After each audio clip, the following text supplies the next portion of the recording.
Hey guys, welcome na naman tayo sa panibagong video. This is John Peña.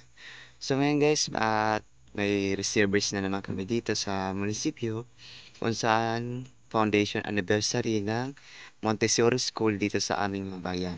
So ngayon, yung dinala namin na processors namin ay napakasimple at saka yung ating mga speaker. So dalawang stand speaker lang yung dala namin at isang W box. So dito sa mga processors, so yan napakasimple lang yung aming dala. So ngayon ay napaaga kaming pag-set up namin siguro before 5:30 ng umaga. So na-set up na namin 'to. So hindi ko na siya na-video. So itong ating video ito, so share ko lang ito sa inyo. And pa-like na lang and share na lang dito sa ating mga friends. So maraming salamat na lang sa panonood.